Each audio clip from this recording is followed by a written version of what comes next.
the next part, Rebecca told me this is actually one of her favorite parts of the day, is really expressing her story of how she was certainly in a position of maybe not as visible as she is today, because a lot of us, at least me, I know her as the person that's on stage, but that really wasn't always her truth.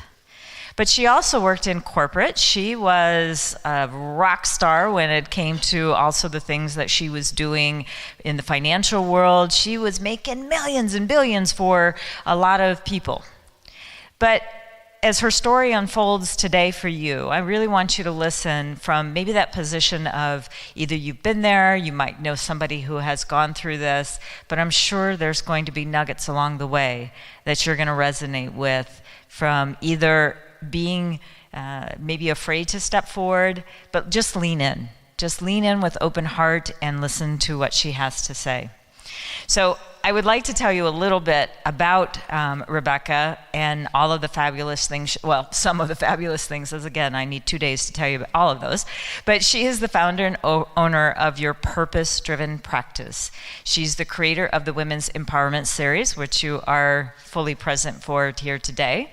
And she also has the Speaker Talent Search, RHG TV Network, RHG TV Guide Magazine, which I'll tell you a little bit about later, Network Director of Voice America Women's Channel in both radio and TV.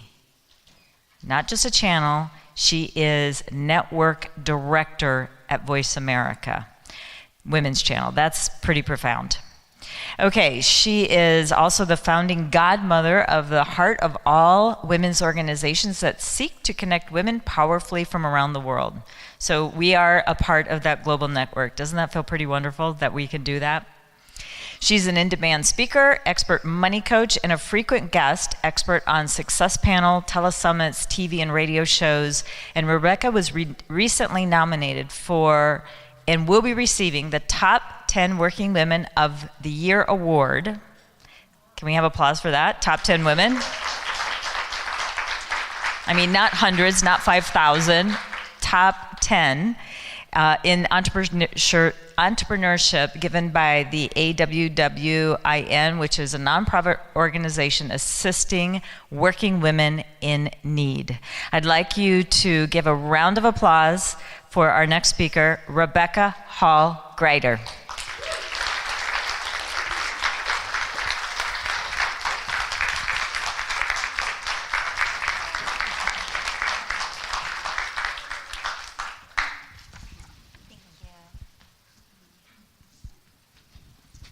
Well, I'm so honored to be with you today. And Kathleen, I so appreciate that introduction and just sharing a little bit of the journey, because you're absolutely right. This isn't where I always wanted to be. This is actually the last place I wanted to be in life. I didn't feel it was safe in any way, shape, or form to be seen. And so I mastered the art of hiding in a lot of different ways, even hiding in the public eye. And I had good reason to feel those things and to believe those things, because if we go back in time, we rewind the clock a little bit to 5 years old, and I discover the D word, divorce. My parents are getting a divorce. And I remember sitting under the table with my brother, who was 3, trying to explain to him what that meant, that Daddy wasn't coming home anymore. And through that transition, I was suddenly thrust into an environment of abuse. And I experienced things a little girl should never experience. Mind, body, soul, and spirit violations. Was not safe to be me. And when I would cry out for help, it wasn't believed. And I was put back in that environment and would become more severe. So I decided there's something terribly wrong with me that must be causing this as the years went on. There's something not okay with me. It's my fault. It's not safe to be seen or heard. So I learned to smile really big, act like everything was okay. Desperately wasn't. So I was that little girl that you could tell something just wasn't quite right for her, with a big, bright smile, who never wanted to go home, and really sad eyes. Years went by. Eventually, the truth came out, and I was rescued, which I'm very grateful for. My birth father, my dad, rescued me and brought me into a new environment where I got to bloom and grow and heal. And I discovered that those were actually lies, not truth. That I really am beautifully and wonderfully made, just like each of you. That it wasn't my fault. That it's okay to be seen and heard. But I look out into the world and I see men and women still believing those lies, and that hurts my heart. And that's why I do so much that I do in the media, is to touch heart by heart, life by life with that truth. That you are each beautifully and wonderfully made and absolutely needed just as you are. I want you to breathe that truth in. Believe it, own it, because it is the truth. But something I've discovered along the way is it's one thing to know something, it's different to live it, to know it on a cellular level. We know lots of things, but it's very different to live it, and that journey took a long time. I was still hiding in that space. But the thing that called me forward on the journey is I would have conversations with God. And I felt like God was asking me to do this mean, hard, horrible thing I really didn't think I should have to do, like tell the truth, confront somebody, take a healing step, do something that terrified me and stretched me and grew me. And I would tell him I didn't think I should have to. I had suffered enough. And I would list everything I had gone through. And I said, but here's the deal, God. I will do this mean, hard, horrible thing you're asking me to do of tell my story or take this step if. Has anyone made a deal with God? Anyone ever? Am I alone? Yeah. If it can make a difference for another. If it can make the path of another little girl easier, I will take that stand because I cared more for them than for myself. It took a long time to care for myself too. But what's interesting is I find to this day, when I'm stretched, it's that same conversation. And what will call me forward is if it can make a difference for another, I'm willing to be stretched. I'm willing to be uncomfortable. I'm willing to grow. If it can make a difference, I will do that. And I'll keep doing it. So you shared earlier that I was in the corporate world for many, many years, and I was in human resources, and then later part of my career I was in the financial arena, working with startup companies to Fortune 500 companies around money. And let me give you a backstory on that. Around high school, I got the calling to start telling my story. At that point, I could barely say my name in front of 2 or more people. My knees would shake, I would turn purple, my throat would start to close up, my ears would ring, and I'd lose all my thoughts. So I'd answer whatever the question is, and then I'd have to recover the rest of the time. But I went to this Women's of Faith conference. Have any of you been to a Women's of Faith conference or a conference where there are thousands and thousands and thousands of women coming together and growing? That was my first time. Huge auditorium, all of these women. I didn't know what a motivational speaker was. But I saw on the little tiny stage, the big jumbotron, these women sharing their stories, all different shapes and sizes. And I could feel my heart move. And I could feel tears in my eyes and healing happen. And I could see it in the people next to me. I went, oh, what if my story could be used for good? What if I could do more than just take this step, but actually speak and have it make a difference. That what was evil and harmful and hurtful could create a legacy that was positive. So I rushed home, told my mom, the mom of my heart, my stepmom, Mom, I know what I want to be when I grow up. My arms are wild, bright eyes. You've ever been on that conference high? Again, first time. I rush home and I go, I want to be a motivational speaker. And I'm waiting for her to understand how powerful this is. And she looks at me and she goes, honey, that's wonderful. I'm really happy for you. Puts her arm around me and says, but you know that means you actually have to get up on stage and speak. Hadn't connected those dots. Has anyone ever done that? You want the transformation, make the difference, but maybe not be so vulnerable and visible in doing it? So I said no. Went a different route. Business, and they kept putting me in front of people. They kept putting me in sales positions, teaching positions, leading positions, and I thought, well, if I want to do the job I'm supposed to do, I have to find a way. And I had learned this skill as a child, as a young girl. I learned to put on a smile, put on a uniform, and become that. So I did that. In the public eye for many, many years. I hid behind content, behind information. I was sharing great stuff, important, but it wasn't my true calling.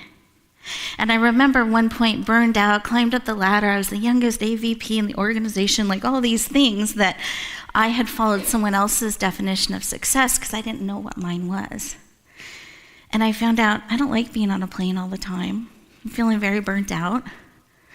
And by the way, God, I'm doing the speaking thing, and I'm not seeing the transformation. So I had a little attitude about that. And I felt like God came back to me and said, well, that's because you're hiding. No, I'm not. I'm out there all the time speaking in front of hundreds and hundreds of people. People know me. Super humble. And the truth that I was given is that as long as I'm hiding, shielding and protecting my heart, who I am, they cannot hear me. Their heart cannot be touched. So I had to be willing to lead them, not expect them to lead it. I had to be willing to trust, to strip away and just share who I was and what I was given to share. And in fact, the Women's Empowerment Series was created in some of that journey. Because as a financial advisor, I was throwing these amazing Saturday workshops with multiple speakers talking about finances, long-term care, diversification, savings, debt. Aren't you excited? And my people weren't coming.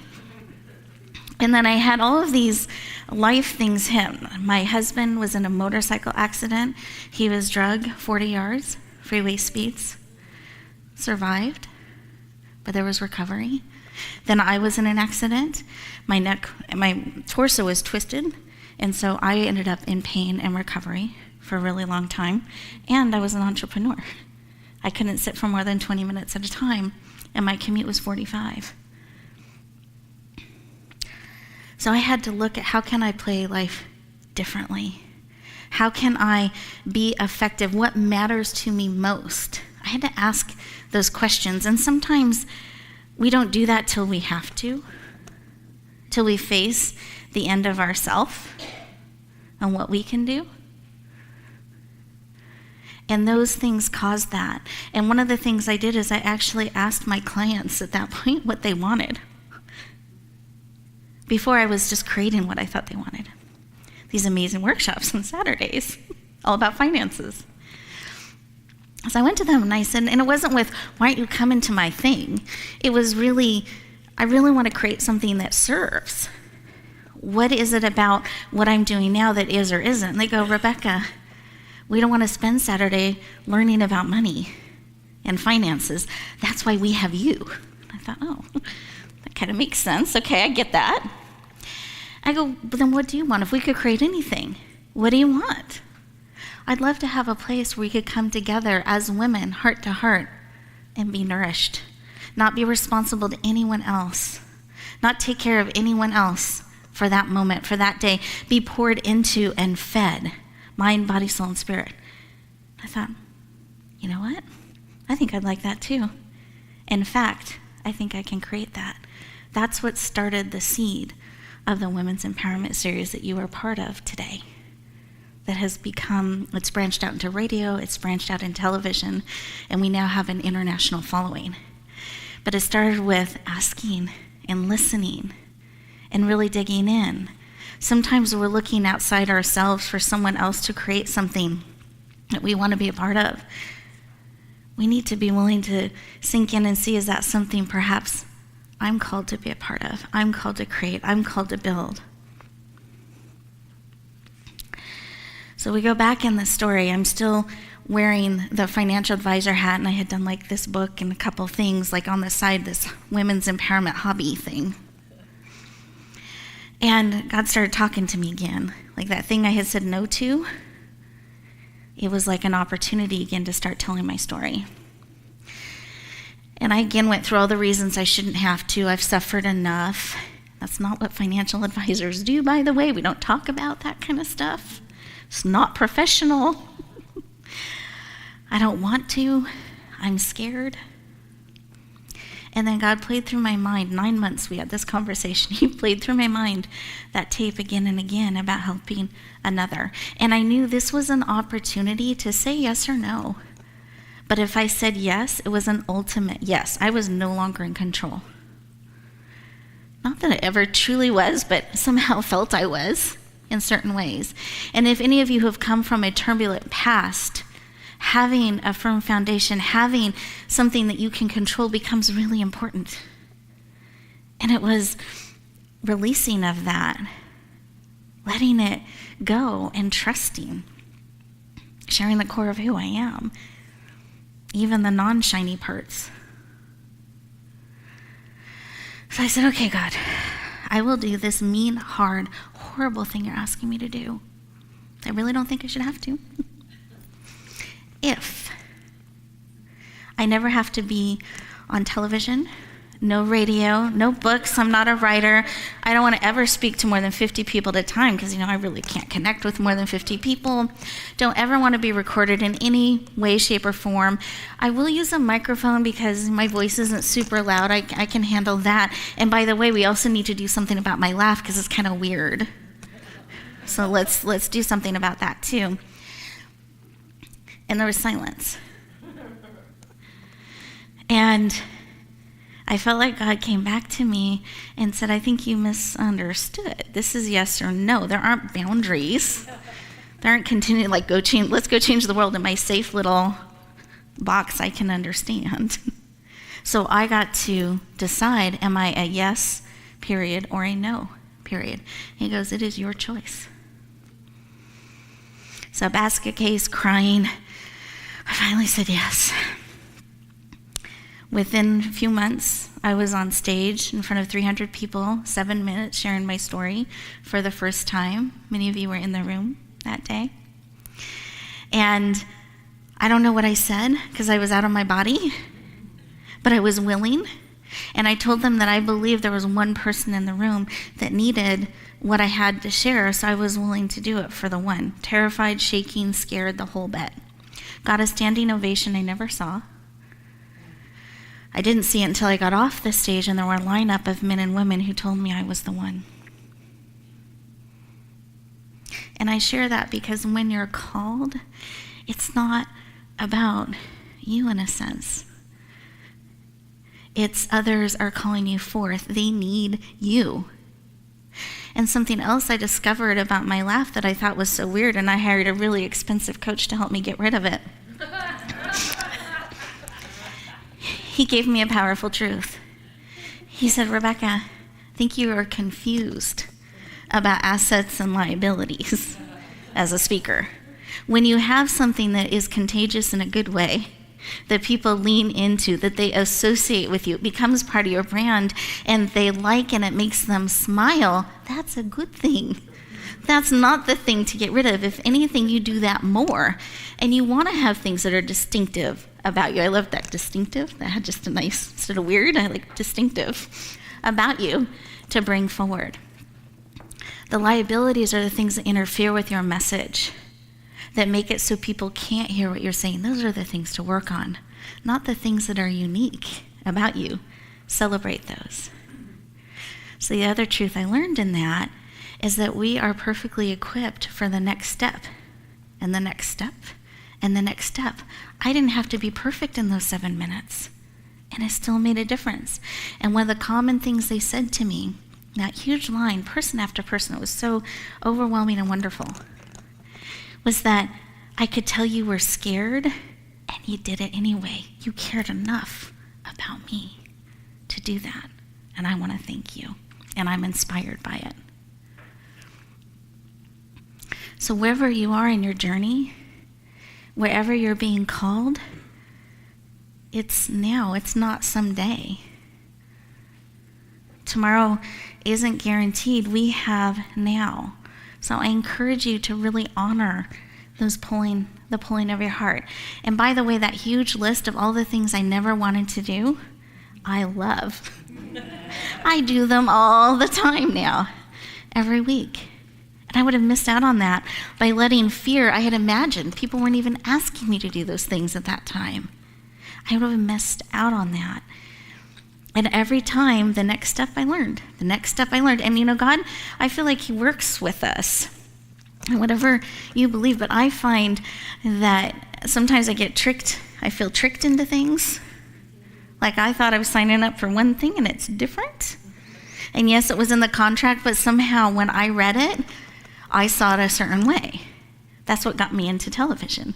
Actually, the first television interview I was guilted into by a friend of mine, because I'm like, television isn't my dream. I know other people that want that.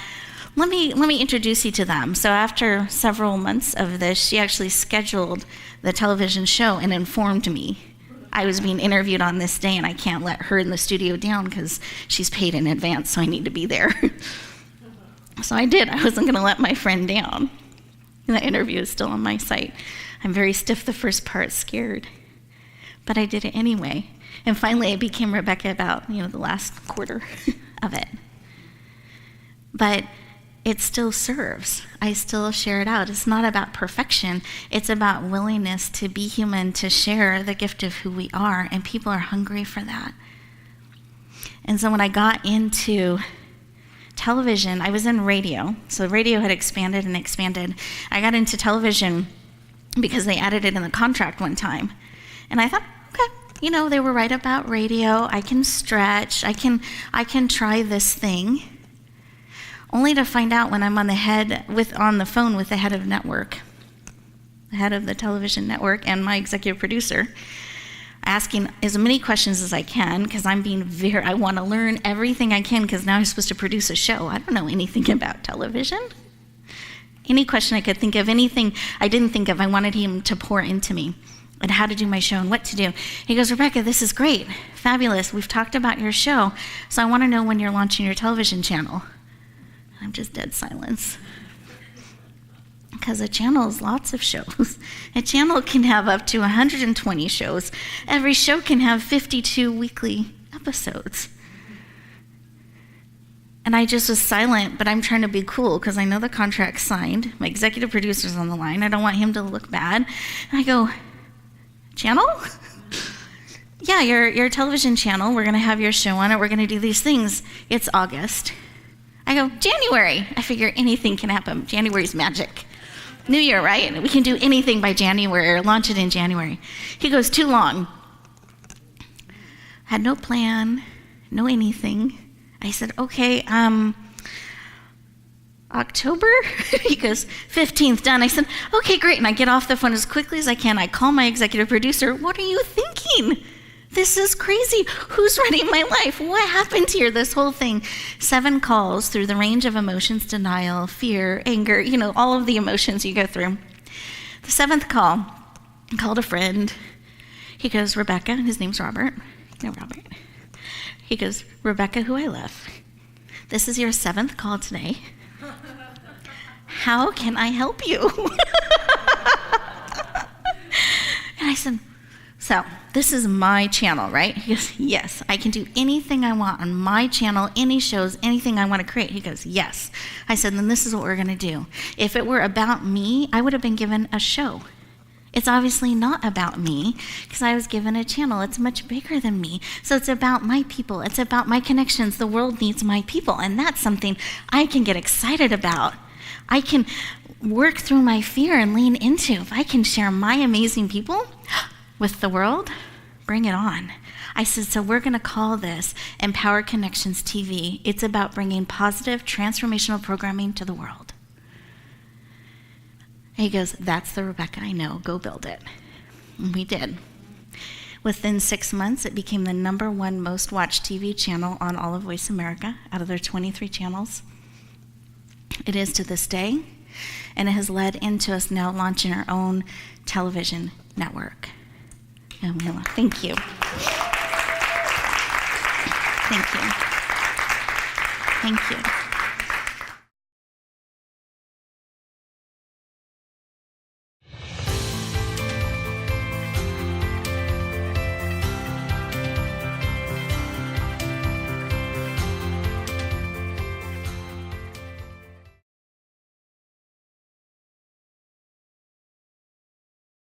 Many of you don't know what fairy dust is yet, but I actually planted someone who was going to ask a question.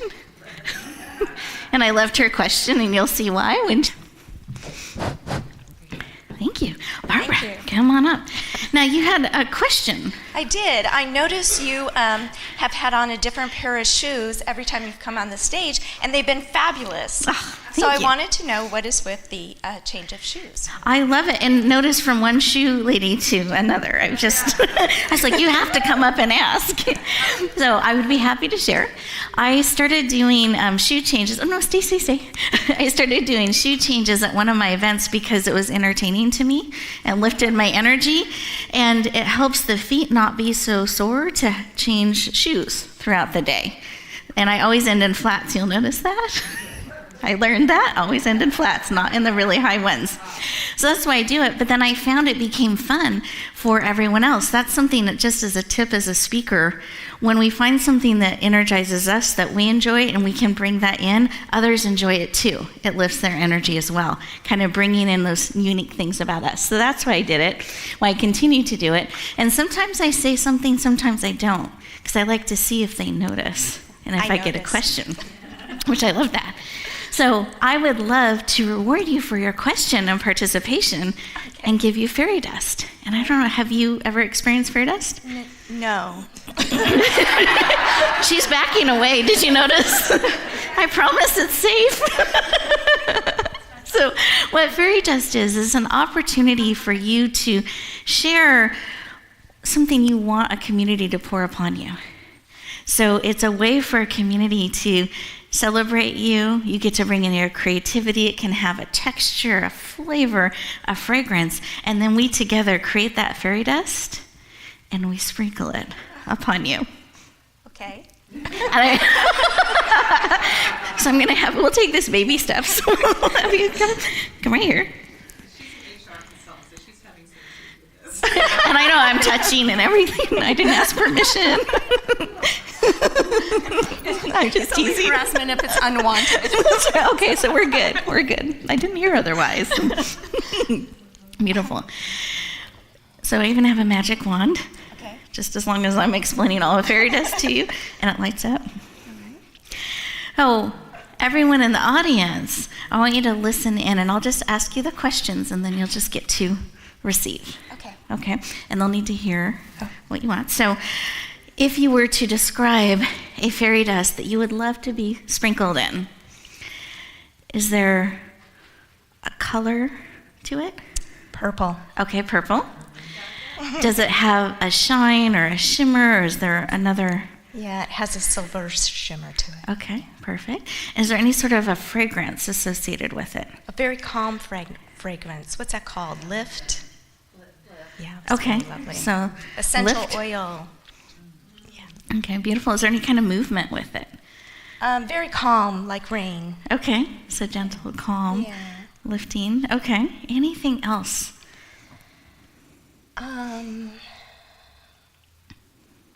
No. Okay, that feels complete. Okay, so audience, we stand and we prepare our personally designed fairy dust. And you just get to receive in whichever way you're comfortable receiving. So on the count of 3. Oh, thank you. Oh, thank you, Mary. Appreciate that. Count of 3. 1, 2, 3.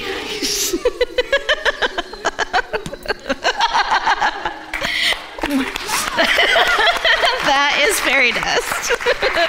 Thank you. Thank you. So Maya, come on up.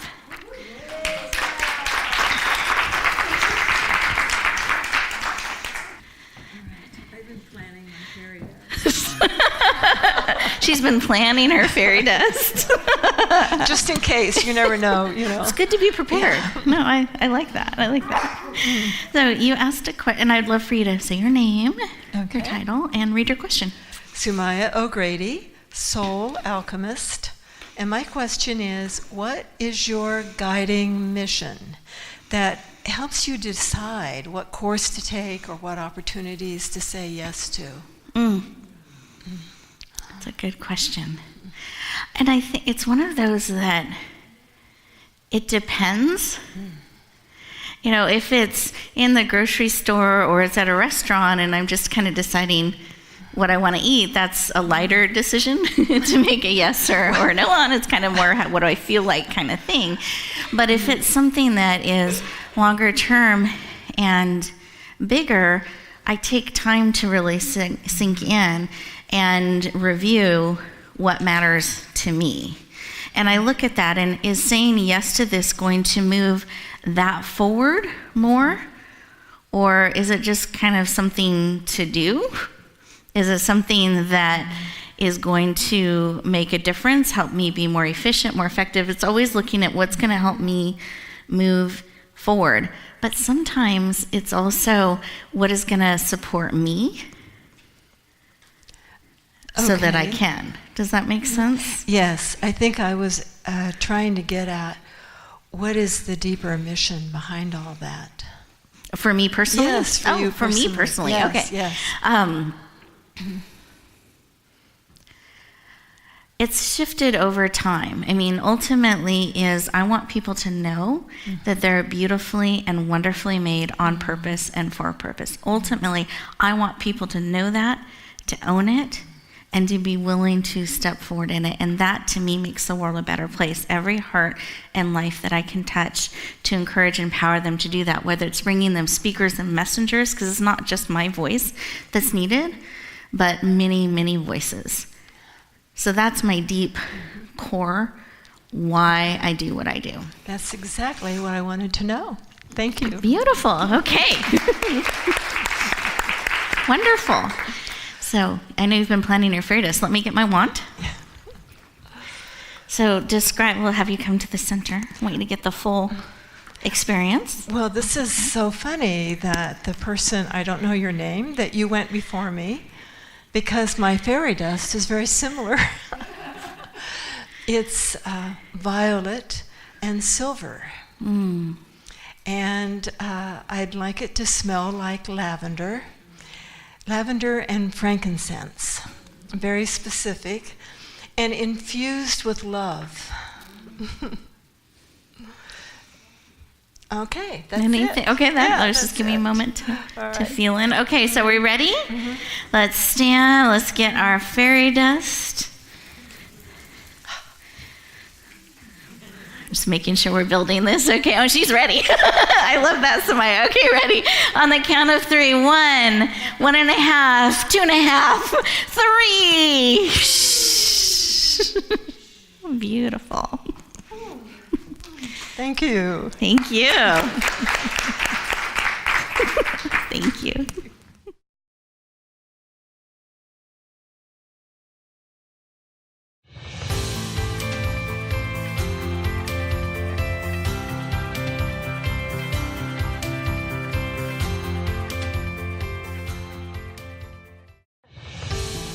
Are you a speaker looking to reach more people with your message? You have a global vision that you want to touch the world and make a global difference. If so, I have an amazing opportunity for you. It's called the Speaker Talent Search. Again, that's the speakertalentsearch.com. You'll find all the details, but here are the highlights. With one application process, you get clarity on your message. You get to fine-tune how you want to reach the world. Then you'll have everything ready in one place for the opportunities when they come. Second, we select you as a finalist. You get to come in and audition with a 7-minute audition, open up the door to hundreds of speaking opportunities. I hope you lean in. I hope you say yes. We would love to hear your message. Help you touch the world powerfully. Again, that's the speakertalentsearch.com. We look forward to hearing your powerful message.